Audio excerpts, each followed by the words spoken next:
Bonjour à toutes, bonjour à tous. Alors, où est-ce qu'on est aujourd'hui? On est à Saint-Chély-du-Tarn. Saint-Chély-du-Tarn au kilomètre 80. Alors, pourquoi cet arrêt à Saint-Chély-du-Tarn?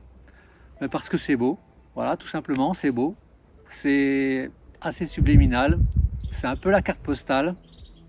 C'est franchement la carte postale même. Voilà, tout l'été, tous les touristes s'arrêtent sur le pont et ils font des selfies, ils font les photos de ce magnifique hameau qui est vraiment bien préservé. Et puis surtout, c'est le 80e kilomètre. Pourquoi c'est beau Saint-Chély-du-Tarn? Parce que c'est magnifiquement préservé. Lorsqu'on arrive, qu'on a franchi le pont, l'église romane, et puis la petite placette avec le four à pain. Et puis de suite, si on rentre dans les ruelles, on grimpe dans le village et là, on voit l'habitat cosnard typique, de très belles demeures. Et puis quand on va sur la première ruelle tout au fond, on découvre une petite chapelle qui est nichée sous la falaise.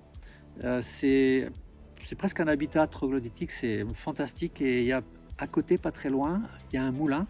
Et quand on descend au bord de la rivière, et là on a une eau qui est émeraude.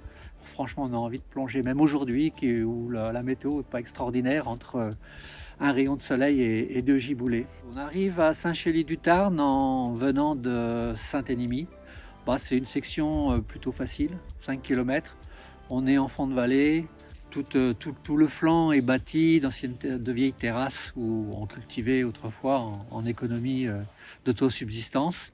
Donc on arrive au village, le ravitaillement sur la placette, pas très loin du four à pain. Et puis on passe sous une voûte et puis là on grimpe sur le hameau.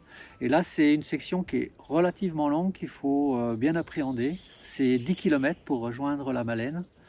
Et c'est ondule comme ça. Voilà, on se tape pas un gros dénivelé pour monter sur le Causse Méchant, non, on reste en bas, mais c'est un peu vicieux, c'est démonté, on passe dans plein de rentrants, dans plein de travers comme ça, et pour franchir ces rentrants, il faut monter, il faut redescendre dans les petites vallées, et puis comme ça. Donc on passe rive gauche face à Pugnadoire, Château de la Case, Haute-Rive, Haute-Rive, je l'ai déjà présenté, c'est ce hameau qui est tout aussi magnifique, rive gauche, qu'on atteint uniquement en barque, en canoë l'été, ou bien comme vous, en courant.